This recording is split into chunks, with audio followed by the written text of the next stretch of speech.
Assalamualaikum warahmatullahi wabarakatuh. Waalaikumsalam warahmatullahi wabarakatuh. Selamat siang semuanya. Alhamdulillahirrahmanirrahim. Kita sekarang bisa melaksanakan perkuliahan dalam keadaan yang sehat walafiat.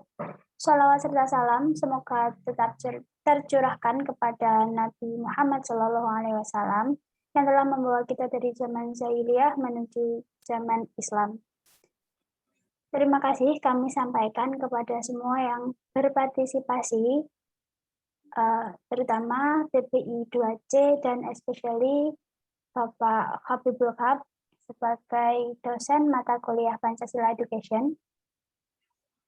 Kami dari kelompok 9 yang terdiri dari Alfi Alfafi Magnun, saya sendiri Berliana Laksono Putri, dan juga Denny Erwanto. Izinkan kami menyampaikan materi yang telah kami diskusikan, yakni berjudul Pancasila menjadi Sistem Etika. Adapun yang akan kami sampaikan, yakni menelusuri konsep Pancasila sebagai sistem etika, pengertian etika, aliran-aliran etika, etika Pancasila, urgensi Pancasila sebagai sistem etika, konsep Pancasila sebagai sistem etika dalam kehidupan, esensi Pancasila sebagai sistem etika dalam kehidupan, dan implementasi Pancasila sebagai sistem etika. Oke, kita langsung saja kepada poin yang pertama, akan disampaikan oleh Alfi. Silahkan. Baik, terima kasih atas waktu yang telah diberikan. Untuk pengertian etika. Pengertian dari etika secara bahasa berasal dari bahasa Yunani yaitu ethos, yang berarti tempat tinggal yang biasa, padang rumput, kendang, kebiasaan, adat, watak, perasaan, sikap, dan juga cara berpikir. Sedangkan secara etimologis, etika memiliki pengertian sebagai ilmu yang membahas mengenai segala sesuatu yang biasa dilakukan atau adat kebiasaan. Etika dalam arti luas merupakan ilmu yang membahas tentang kriteria baik dan juga buruk, atau kita bisa menyebutnya dengan nilai. Etika memiliki makna yang sama dengan moral, karena etika memiliki persamaan dengan nilai yang mana diwariskan dari satu generasi ke generasi selanjutnya, sehingga menjadi suatu moral bagi masyarakat.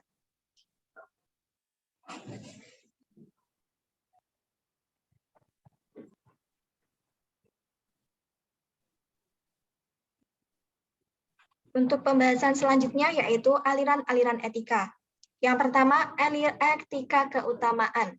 Etika keutamaan berorientasi kepada keutamaan atau kebajikan, di mana mengandung watak nilai disiplin, kejujuran, belas kasih, murah hati, dan juga lainnya. Moralitas yang didasarkan pada agama kebanyakan menganut pada etika keutamaan. Untuk aliran teologis, memiliki orientasi kepada konsekuensi atau akibat, yang mana watak nilai di dalamnya yaitu kebenaran juga kesalahan yang didasarkan pada tujuan akhir.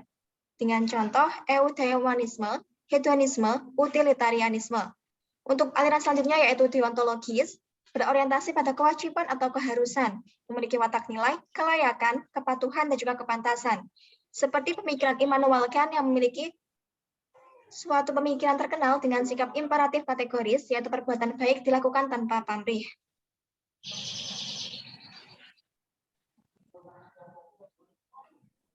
Setelah kita mengetahui pengertian dari etika, pembahasan selanjutnya yaitu mengenai etika Pancasila.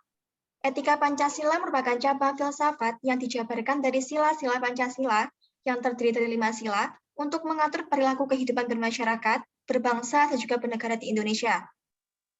Jika kita melihat pada jenis-jenis dari etika, maka etika lebih mendekati pada pengertian dari etika keutamaan. Karena di dalam etika Pancasila mengandung 4 tabiat saleh, yaitu kebijaksanaan, kesederhanaan, keteguhan, dan juga keadilan.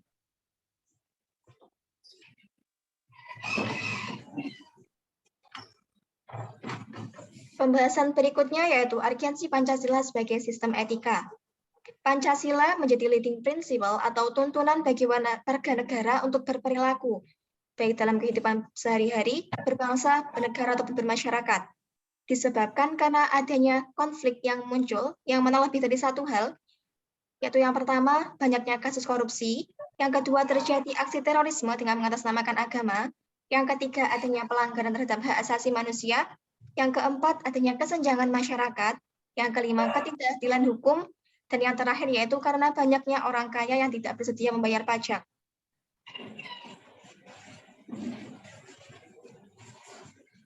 Oke, terima kasih Alfi sudah menyampaikan poin-poin yang ada nomor 1 sampai nomor 3. Kemudian selanjutnya, yakni konsep Pancasila sebagai sistem etika dalam kehidupan akan disampaikan oleh Denny.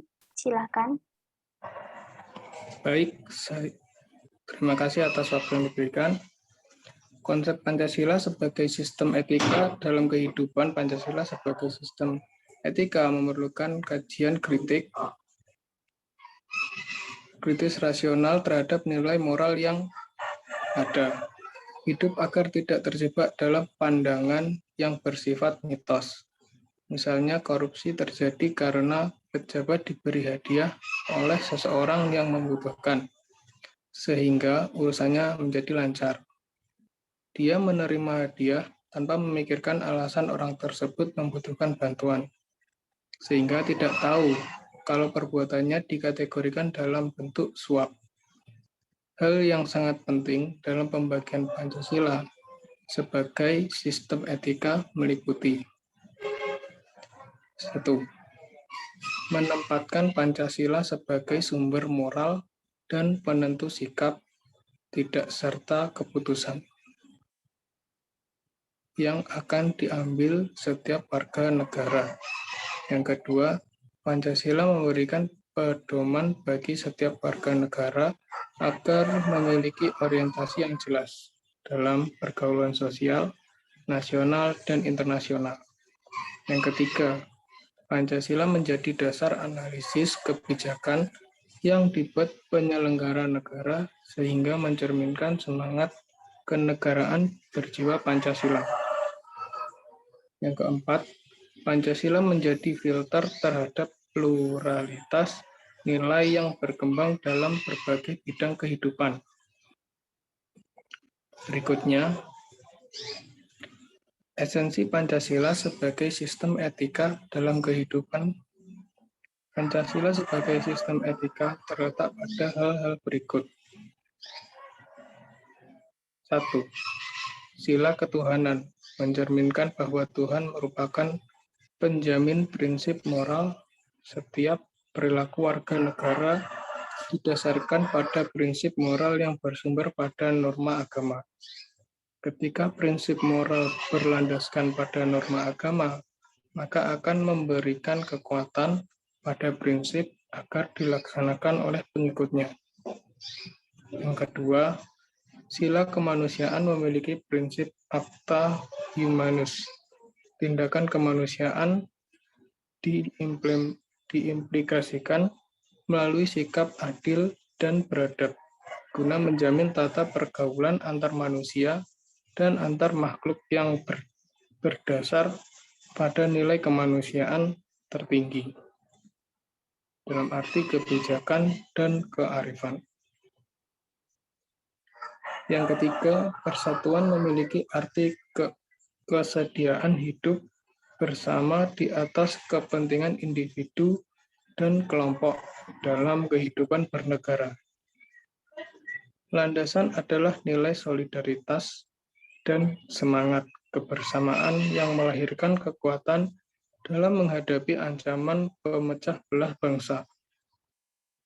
Yang keempat, sila kerakyatan sebagai sistem etika terletak pada konsep musyawarah untuk mufakat. Yang kelima, sila keadilan sebagai perwujudan dari sistem etika tidak menekankan kepada kewajiban saja, deontologi atau tujuan saja, teleologi, akan tetapi lebih menonjolkan kepada kebijaksanaan, virtu ethics. Baik, saya kembalikan ke Alfi. Terima kasih. Jenny sudah menyampaikan poin-poin selanjutnya. Sekarang kita akan membahas kepada poin akhir, yang paling akhir, yakni implementasi Pancasila sebagai sistem etika dalam kehidupan yang akan disampaikan oleh Alfi. Silakan. Baik, untuk pembahasan yang terakhir yaitu mengenai implementasi dari etika Pancasila. Yang pertama, berdasarkan Pancasila pertama ketuhanan yang Maha Esa, maka wujud implementasi kita dengan melaksanakan kewajiban sebagai pribadi yang beragama, menghormati kegiatan keagamaan orang lain. Berdasarkan Pancasila kedua, kemanusiaan yang adil dan beradab, yaitu dengan menolong orang lain saat kesusahan, dan juga berbicara tanpa menyakiti perasaan. Dan untuk yang ketiga, yaitu persatuan Indonesia, itu dengan menjaga tali persaudaraan dan juga mengontrol emosi. Untuk sila yang keempat, kerakyatan yang dipimpin oleh hikmat kebijaksanaan dalam permusyawaratan perwakilan dengan menyelesaikan masalah dengan kepala dingin dan juga menghargai opini orang lain. Dan berdasarkan pada sila terakhir, sila kelima, keadilan sosial bagi seluruh rakyat Indonesia, yaitu dengan melaksanakan kewajiban sebelum menuntut hak, juga memberikan hak kepada yang berhak. Baik, saya kembalikan kepada moderator. Terima kasih kepada Jenny Erwanto dan Alfi Alfafi sudah menyampaikan semua materi yang sudah kita diskusikan. Kemudian sampailah kepada akhir dari presentasi kami. Kami mohon maaf apabila ada kesalahan dan juga terima kasih telah berpartisipasi untuk menyimak diskusi yang kita sampaikan. Sekian dari kami, kelompok 9. Wassalamualaikum warahmatullahi wabarakatuh. Waalaikumsalam warahmatullahi wabarakatuh.